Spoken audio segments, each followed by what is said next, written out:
5 minute ઘડિયાળની દિશામાં એને હલાવવાનું છે. કેટલા દિવસ? 7 દિવસ. કેટલા દિવસ? 7 દિવસ.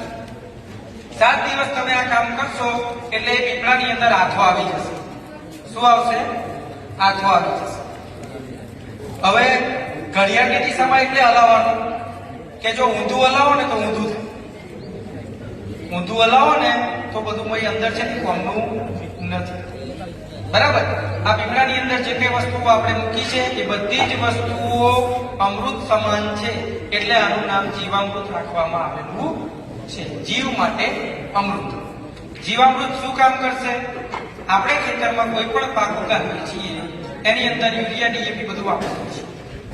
જીવામૃત તમે વાપરતા થઈ જાઓ તો યુરિયા ડીએપી લેવા જવાની જરૂર નથી.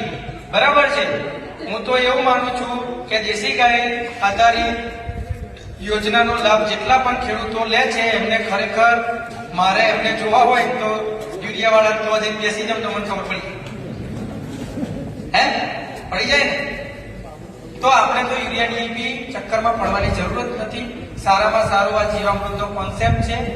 આ જીવામૃતની અંદર છે ને આપણું દેશી ગાયનું ગોબર જે ખરું ને 1 ગ્રામ ગોબરની અંદર 250 થી 300 કરોડ બેક્ટેરિયા છે, સૂક્ષ્મ જીવાણુઓ.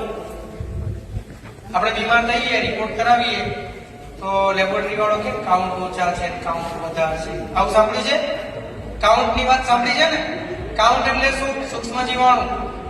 સૂક્ષ્મ જીવાણુ વગર જીવ સૃષ્ટિ નકામી છે.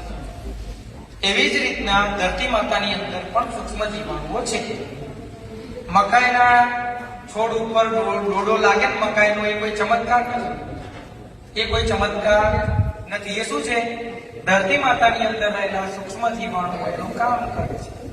એ કામ કરે છે એટલે મકાઈના દાણામાંથી મકાઈનો છોડ થાય છે અને અંદર મકાઈનો.